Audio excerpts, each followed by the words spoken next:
Oi pessoal, tudo bem? Aqui é a Dani. A gente está no nosso primeiro dia da nossa conferência, né? Fire Up Ativados. Estamos aqui com o nosso pastor, né? Que foi o que abriu, né, a nossa conferência. E vamos conversar com ele, fazer um bate-papo rapidinho aqui com ele. Tudo bem, pastor? Tudo já. Tudo bom? Bom.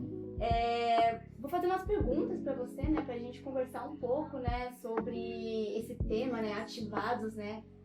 Porque a nossa igreja tem falado muito sobre isso, né?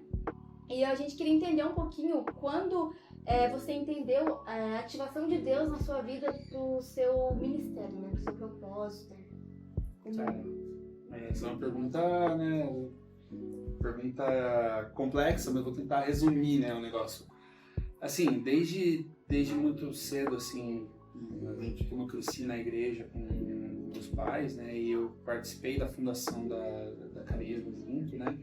Eu sempre estava muito envolvido, né, de uma certa forma, em muitos ministérios distintos. Já fui do time das crianças, já fui do louvor desde o comecinho, também já fui dos adolescentes, passei em um monte de lugares diferentes, mas qual que era o intuito? Eu sempre servia, eu gostava de servir porque realmente fazia parte do propósito da nossa família. Como a nossa família estava envolvida muito no propósito, eu estava envolvido muito no propósito. Mas claro, à medida que a gente vai crescendo, lá nos 17, 18 anos, né, acho que é a fase mais de crises, né? Crises existenciais, uma crise de fé minha que eu tive, né? Foi uma época que eu tive umas crises de fé nesse pré-vestibular aí. E a presença de Deus, de alguma forma, conseguiu me reencontrar, sabe? Eu tinha sempre uma diligência, assim, de ler muito, porque eu gosto de ler a Bíblia, não só por causa da presença de Deus, porque eu gosto mesmo de ler. É um hobby mesmo de ler a Bíblia, virou um negócio prazeroso para mim. E isso, de uma certa forma, me alimentou, mesmo quando minha fé estava muito fraca. Eu acho que Deus pôde ter esse encontro comigo. Eu lembro que foi bem aos meus 18 anos que foi um start, assim, para eu começar... agora a hora de construir, a hora de não só seguir, né, o caminho dos seus pais, a hora de construir o caminho que eu tenho para você. Então foi aí que eu comecei a me lançar nessa busca, assim, Deus, como eu devo agir? Eu vou ser o quê? Eu sou um pastor? Eu sou o quê? Cara, e a gente bitola muito nesse negócio de servir a Deus. Para servir a Deus eu preciso receber o meu chamado de pastor, ou de missionário, ou de coisa assim. Não, a gente precisa ser filho de Deus, a gente precisa entender o nosso lugar como filho de Deus. E foi um processo de, enfim, aí eu começar a descobrir esse lugar de ser filho de Deus. E nesse lugar, servir na igreja, na época, acho que estava servindo os adolescentes, né, já nessa época, a gente aceitou um desafio, eu tinha começado a namorar com a Milena na época, e a gente aceitou o desafio também, e a gente uniu os nossos propósitos nisso, isso é muito importante, né, então já tinha um projeto meio que de família, surgindo, de casamento surgindo, de vida ministerial surgindo, de trabalho, porque ao mesmo tempo eu estava fazendo faculdade, aí eu estava começando a desenvolver uma carreira, estava estagiando numa empresa, lá numa multinacional, né? Foi uma fase de desenvolvimento, assim, então eu que atirava muito para muitos lados. Eu, sinceramente, foi uma época de... chegou um ponto que virou ativismo, que eu trabalhei demais, exagerei, né?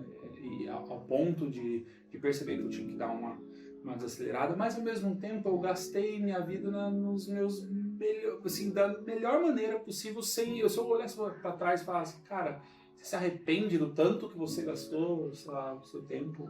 Não, nem um segundo. O tempo que eu dediquei para a igreja, comecei para a igreja local, né? É importante a gente entender esse amor que Deus tem pela igreja local, no lugar onde você está, o lugar onde Deus te plantou. É o primeiro celeiro onde você pode servir. E quem tem prazer de servir a Deus e servir as pessoas por causa do que Deus por causa do que Deus faz na sua vida, sem querer pretensões, sabe? Nunca tive. Na verdade, quem me conhece sabe que eu sou meio avesso à pretensão, cargo, cargo de alta importância, essas coisas. Eu nunca assim, não é a minha praia. Eu não gosto, eu prefiro ser backstage, assim. Eu preferia ser backstage, mas Deus me quis falando. Deus queria que eu falasse, Deus que me preparou para falar, me preparou por muitos anos para isso, para conseguir. Eu não sou bom numa conversa pessoal com a pessoa, mas daí Deus me colocou para falar para as pessoas sobre aquilo que Ele tem colocado no meu coração, uma palavra, e eu comecei a abrir a boca e Deus começou a usar aos poucos, né? Então, assim, quando eu fui ativado, eu acho que numa crise de fé, como que eu desenvolvi isso foi no meio do serviço, servindo a Deus, servindo a igreja. Foi assim que eu fui me despertando, digamos assim, pro chamado que Deus tinha pra mim. Eu acho que todo cristão, ele passa por isso, né? Na parte, tipo, meu Deus, o que eu faço? Crise de identidade, né? Porque muito, né? O que eu faço? Por que eu tô aqui? Por que eu vim, né? E como que foi esse processo pra você, tipo, tá, fui ativada, agora pra onde eu vou ir? O que eu faço? Como foi esse processo pra você entender? Cara, entender nem sempre é muito fácil. Por exemplo, quando Deus me chamou, digamos assim, mais ativamente, porque assim, eu sempre fui muito ativo no ministério, muito presente, mas eu tinha uma dor, né? Eu trabalhava muito, né, na empresa, e o meu coração estava muito nas necessidades da igreja, do serviço e tal. E surgiu um chamado, uma necessidade dos próprios pastores da igreja na época lá, que foi realmente para ajuda, realmente, para ter mais ajuda, para ter mais apoio, algumas coisas as pessoas já começaram a falar e tal. E na época eu estava passando por um processo de saída do meu emprego, estava mudando de emprego. E eu tinha duas escolhas: ou eu investia na minha carreira, eu tive umas propostas, inclusive eu recebi uma proposta para ir mudar de cidade, ganhar mais do que eu ganhava e tal, e investir mais pesado, de um outro jeito na minha carreira, ou deixar para trás os luxos aí, os privilégios, e servir minha igreja com todo mundo que eu já conheço, com o povo de Deus que eu sirvo, que eu amo, e usar o que Deus tinha na minha mão naquela época, que era ajudar na parte administrativa da igreja. Foi aí que eu vim para tempo integral no ministério nessa época, né?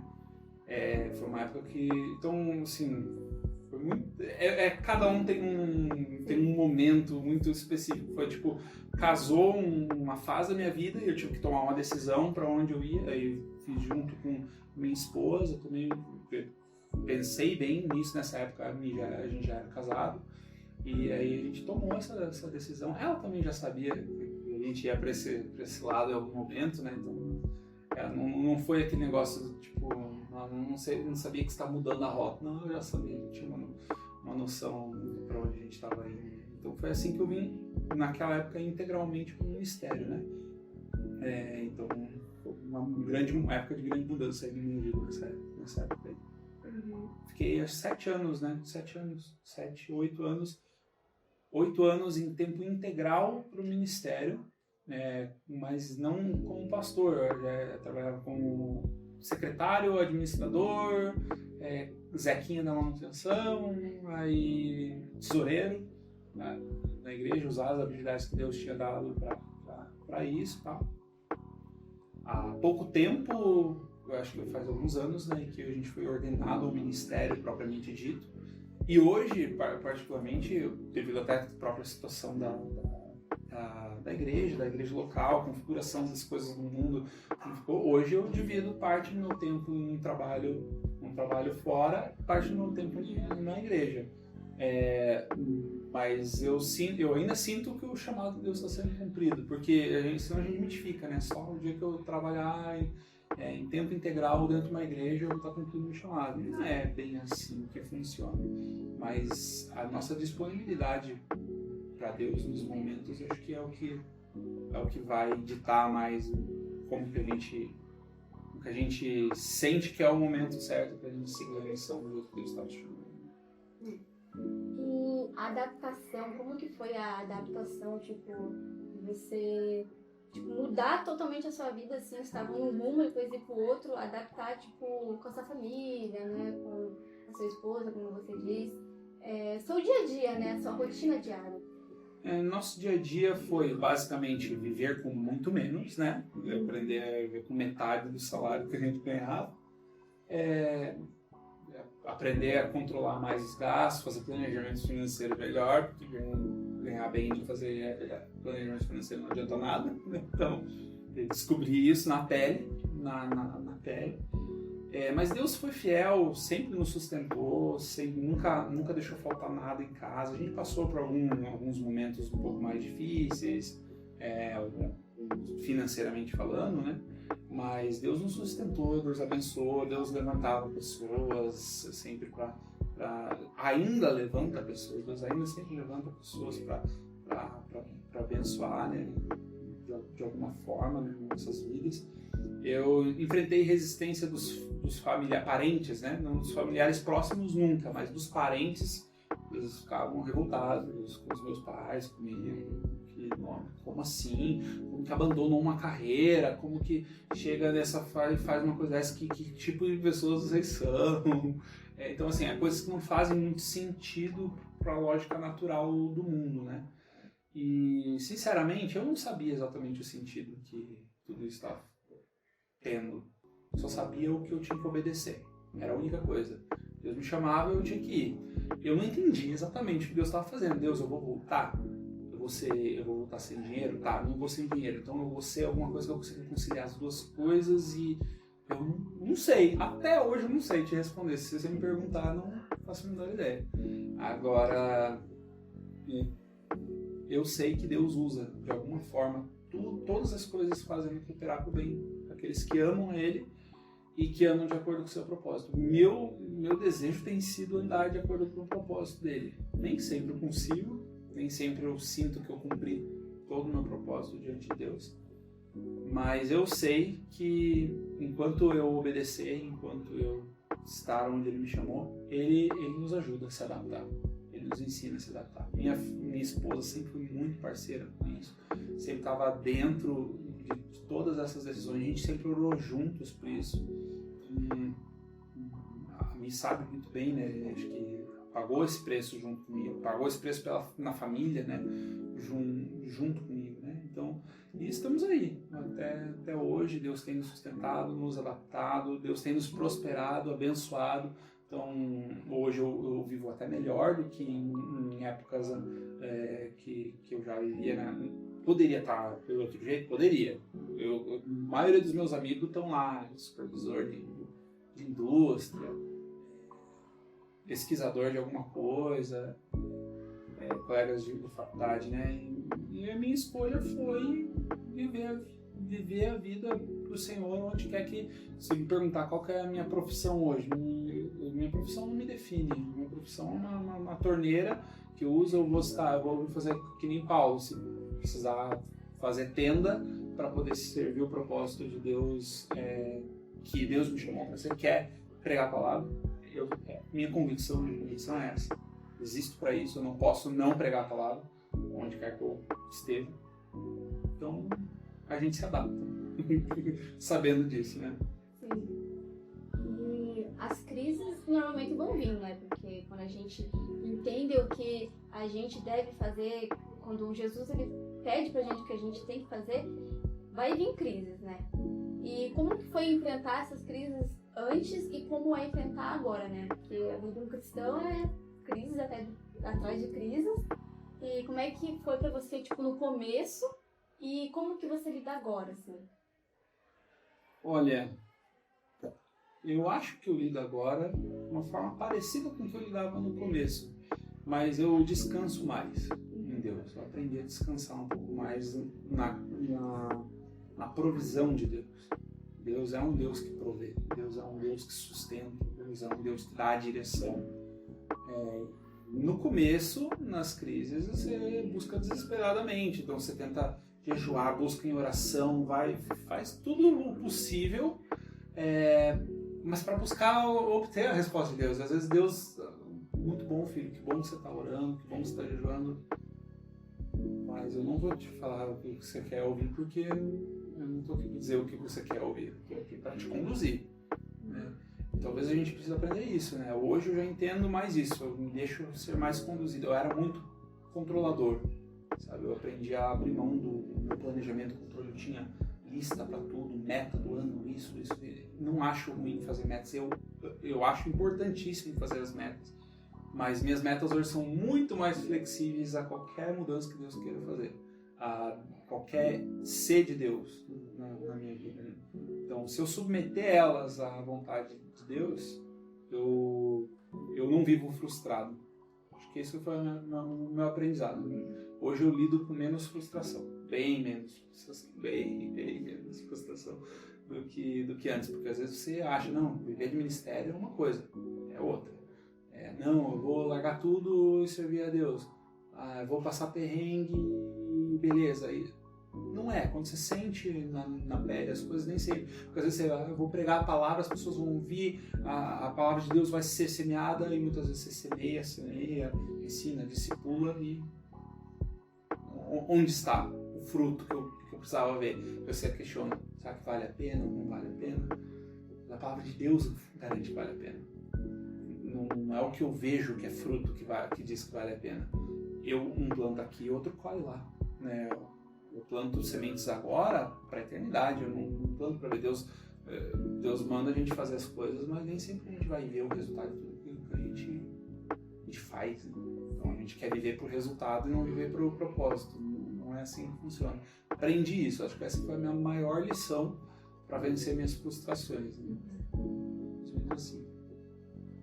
Você teria uma dica para uma pessoa que esteja passando, né, por esse momento, tipo, como eu disse, todo cristão ele passa, né, por esse momento e às vezes a gente fica muito perdido, né? Então, como você já teve esse processo, né, você teria alguma dica para dar pra gente sobre esse assunto, como a gente deve passar, o que a gente deve fazer, que tornaria um pouco mais fácil, assim, digamos? Olha, eu não tenho uma receita de bolo perfeita, tá? Não tem como dizer assim, vou tornar a sua crise um pouco mais fácil você seguir tais passos.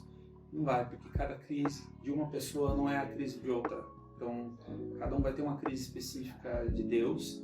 E as crises sempre são oportunidade de Deus para Deus suscitar algo sobre o propósito e a missão de vida que Deus tem chamado. Alguém, né? Que normalmente usa as crises, né, para isso. Então, tudo que eu posso dizer é confia no Senhor. Entrega o teu controle. Abra mão do controle. Perca tudo. Aprenda o que Paulo disse sobre perder tudo. Perder tudo não é só... A gente pensa em material. Não, perder tudo é perder controle, perder o seu planejamento. Muitas vezes vai ser você deixar ser reprogramado pelo Senhor mesmo, né? Então, não é fácil, mas a dica que eu falo para tornar isso mais fácil, faça isso em comunidade. Faça isso servindo sua igreja, amando as pessoas, tendo pessoas, discipuladores, mentores, pessoas que estão ao teu lado, em que vão passar pelo processo com você, ou vão acompanhar você passando pelo processo. Sabe por quê? Porque dessa maneira a gente é encorajado, a gente consegue cumprir aquilo que Hebreus fala, encorajem uns aos outros no dia que se chama hoje, para que nenhum de vocês venha se desanimar por causa disso, né? Por causa das crises, né? Tribulações. Então, é isso. Abrir mão do controle, mergulhar na presença de Deus, custe o que custar, com vontade, sem vontade, ouvindo ou não ouvindo. Acho que isso é uma coisa mais preciosa para essa geração agora. Eu aprendi o poder da fidelidade. A gente precisa entender o valor da constância, de ser quando ninguém quer mais ser, de estar lá no mesmo lugar quando não tem resultado, quando não tem fruto. É isso. Insista, porque é o que a palavra de Deus fala, né? Se a gente começar a andar mais pelo que a palavra de Deus diz e menos pelo que a gente sente, a gente vai aprender a superar as crises e vai sentir diferente. Nossos sentimentos mudam, que é isso que eu tenho vivido hoje. Meus sentimentos diante das crises hoje são muito diferentes. Então, para isso, suporte o processo com paciência, com perseverança e com a ajuda de outros irmãos. Acho que é isso. Obrigada, pastor, pela participação. Agradeço. Glória a Deus pela sua vida.